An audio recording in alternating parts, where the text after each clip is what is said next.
Hi, Steve Stine from Lesson Face here, and welcome to Achieving Absolute Fretboard Mastery Part 3.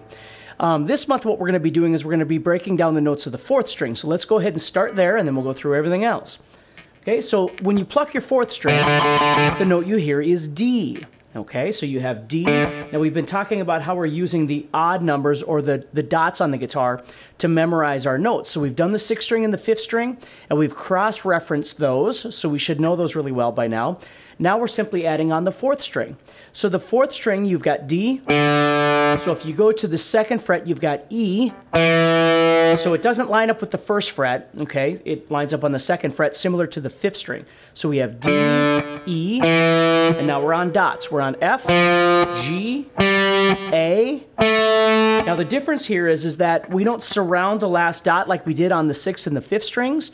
B is actually on the 9th fret, and then C is on the 10th fret. So if you compare the 5th and 4th strings together in terms of visualization, they start off exactly the same, having, of course, open, 2nd fret, 3rd fret, 5th fret, 7th fret, but then you go to 9 and 10. So that's where things change. So the notes are D, E, F at the 3rd fret, G at the 5th fret, A, and then B at the 9th fret, and C at the 10th fret, and then of course D all over at the 12th fret. So what we want to do is memorize those notes, and then again cross-reference those with the 6th and the 5th string so we know where all the notes are on all 3 of those strings. Okay, now again, the way I'm teaching you this, I'm trying to avoid at this point sharps and flats simply because I want you to learn the prime pitches, A, B, C, D, E, F, and G. And then that way, if you want a sharp or a flat, you simply move up or down from there. And if you've been watching my other videos, the reason I started doing this with a lot of my students is because I would tell them to go home and memorize all 12 notes and explain how that works, but most people just weren't doing it. And even if they were doing it, they weren't doing it to absolution, to really knowing it. So that's when I started trying to simplify the concept and just go, okay, well, where's this note? Where's D? Where's E? Where's F? Where's G? And so that's what I want you to do. So let's say, for instance, you have this note, which is E. Okay? You'd want to know where E is on the 4th string, E is on the 5th string, and then E is on the 6th string, which is either 11 or 12. Okay? So what I want you to do is I want you to, again, learn the notes on the 4th string, cross-reference those with the 5th and the 6th strings. But one other little shortcut I want you to see as well, since you already know how to play bar chords and power chords from the previous lessons I've done, or whatever you learn them from, is that whenever you're on the 6th string, let's say you're on the 5th fret of the 6th string, its octave is on the 7th fret of the 4th string. Okay? So if this note right here on the 6th string is A, okay, the note on the 4th string 7th fret is also A. So that's another way you can visualize the 4th string. Now that doesn't mean you shouldn't learn them, because you should. But you can visualize them off of the 6th string or vice versa. So if you were on this note on the 4th string, which is the 5th fret, this note is G. D equals G. But you could also know that by cross-referencing the 6th string 2 frets lower.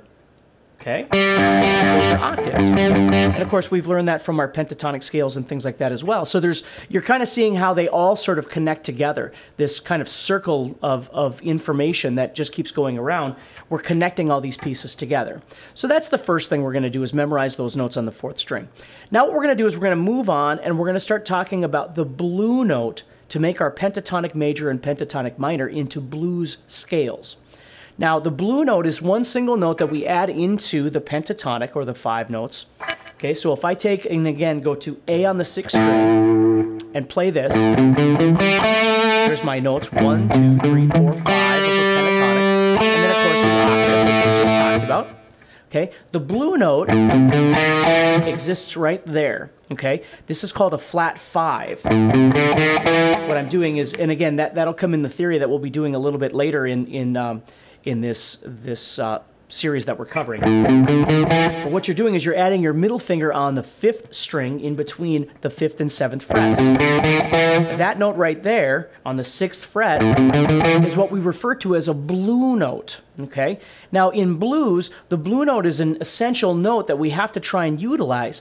The problem with it is that if you try and emphasize the blue note, you get a diminished sound, and so it sounds really awkward. So what we do is we use that blue note in conjunction with other notes. Think of it almost as a passing tone where we're moving across it. So if I was playing a pattern or a lick or just moving around meandering, I'm going to use it in conjunction with other notes, but it's not my target note.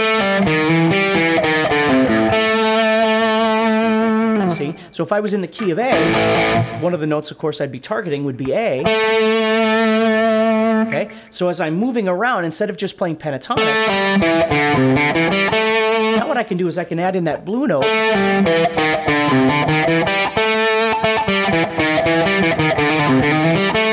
Okay? There's lots of different ways. Again, we haven't started talking about the actual licks and patterns of soloing yet. We're just trying to get our fretboards set up here, but what we want to be able to do is start utilizing that in our meandering.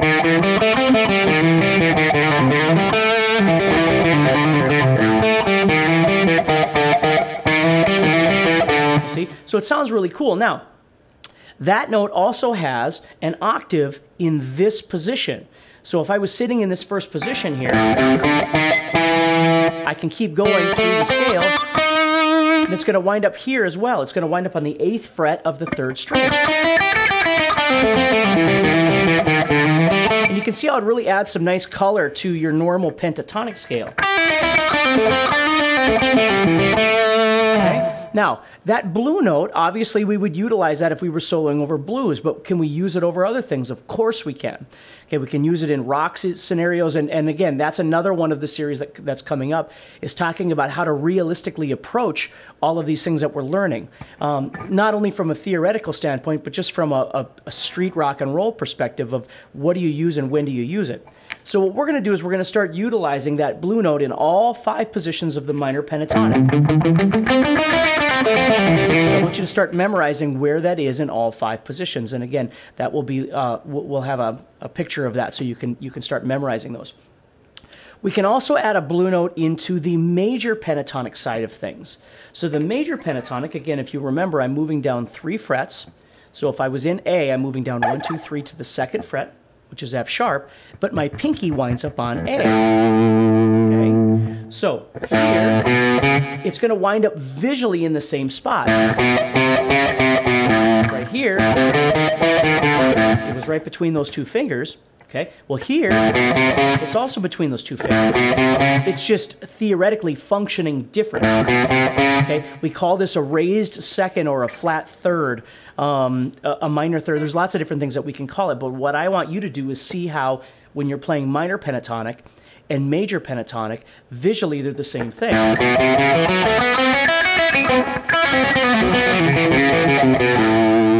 Now remember, when you're in major, your A is over here. You're not looking for F sharp, you're looking for A.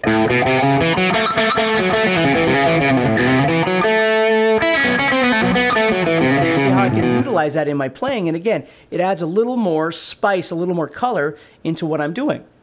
So we're going to memorize that blue note in all 5 positions, both minor and major pentatonic. Okay. Now what we're going to do is we're going to talk a little bit about the meandering concept. We're going to develop that a bit further. And the way we're going to do that is a technique I call the rhythm pyramid. Okay. And what a rhythm pyramid is when we think about the lowest part of the pyramid, it's very large and the top part is very small. So when we talk about soloing or anything really that we're doing on guitar, the 2 things that we're basing everything off is rhythm and pitch. Okay. Well, rhythms are whole notes and half notes and quarter notes and eighth notes and 16th notes and all kinds of different things like that. And sometimes that gets confusing for people. So what I want you to think about is how really when we talk about rhythm, the basic element of what rhythm is, a whole note is worth 4 beats. A half note is worth 2. A quarter note is worth 1. An eighth note is worth a half. A 16th note is worth a fourth. So all that's happening is every time we bump up this rhythm pyramid, we're going twice as fast as the last count. So for instance, if I was just to play the note on the 7th fret of the 4th string, I'm going to do a whole note. I'd have 1, 2, 3, 4. 1, 2, 3, 4. 1, 2, 3, 4. Half notes, I'd be going 1, 2, 3, 4. 1, 2,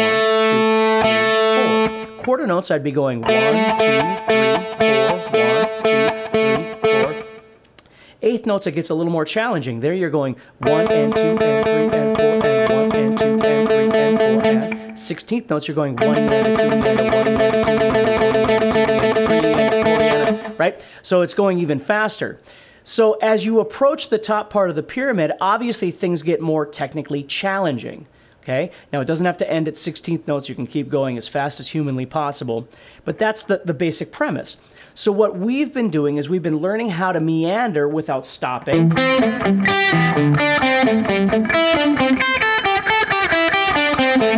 Not really playing very musical, but trying to get comfortable with just moving around.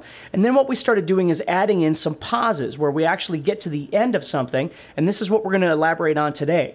Okay, so if I was doing this meandering idea, like we've been talking about before, now what I know I can do two things to create a phrase, the basic essentials of what a phrase is. The first thing is I can pause on a note, and the second thing is I can physically stop playing, okay? So now all of a sudden, to create the phrase concept, what I'm doing is I'm deciding how long my phrase is going to be or how short my phrase is going to be. So right now, we're still doing the meandering as before, where we're keeping the same speed of notes. So if I'm going, I'm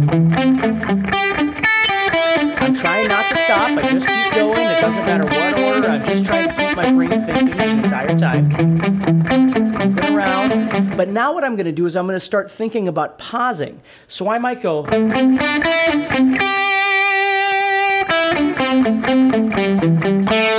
stop. Then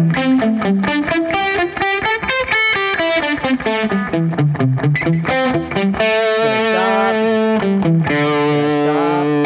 or pause I should say. Now I stop, so again pause. So what I'm trying to do now is I'm trying to just create some space. So I'm going to start creating some phrases. The better I get at this, the less of just constant meandering I can do, and now I can actually start adding some pauses.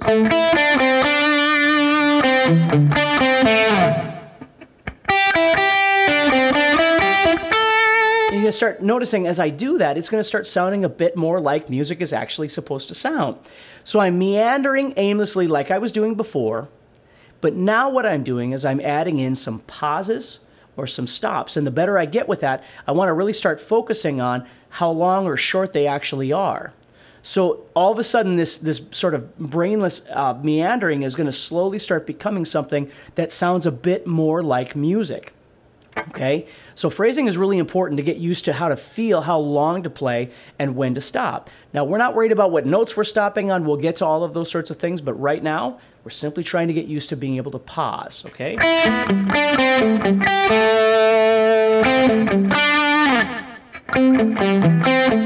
You're noticing I'm adding in some of the techniques like vibratos and things like that. I'm beginning to bring some of that back in because now I can. I'm actually stopping or pausing sometimes. Okay? So the rhythm pyramid, if we bring in that idea, what's happening then is instead of just moving the same speed the entire time, now what I can start doing is going.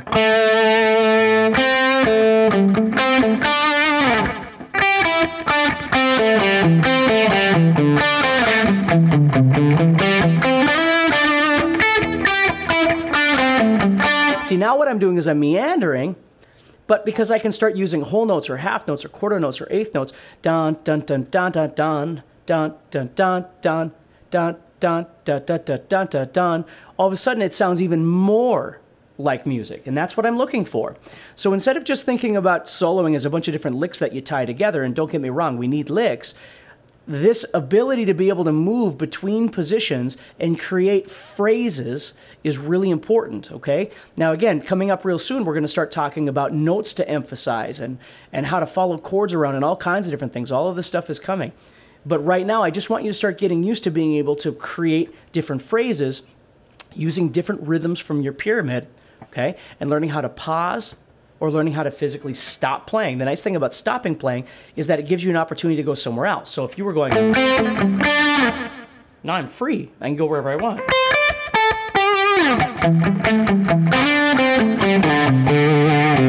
You know, whatever it might be doing. Okay? Now, from the technical side, what I want you to do is go back. There's a Guitar World video called 3 Steps to Shred that I did, a fundamental daily practice. I want you to find that video, and I want you to make sure that you're practicing that. That's going to be your technique side of our practice for this month. Okay? So what you're focusing on this month is the notes on your 4th string, cross-referencing those with all the notes on the 5th and the 6th strings. You're adding the blue note now, which you can certainly use in your meandering, on the minor pentatonic side, on the major pentatonic side. Okay? You're beginning to think about the rhythm pyramid and how we're moving from slower to faster by simply doubling the speed every time. Whole note to half note to quarter note to eighth note. Okay? And then you're starting to utilize that within the context of your meandering. So the two new things we're doing with meandering, of course, is pausing or stopping to create a phrase idea. And the other thing is we're using that rhythm pyramid to try and create some uniqueness and obviously just general soloing, you know, melodic sense by using things that aren't just the same thing over and over and over. You know, now we're doing...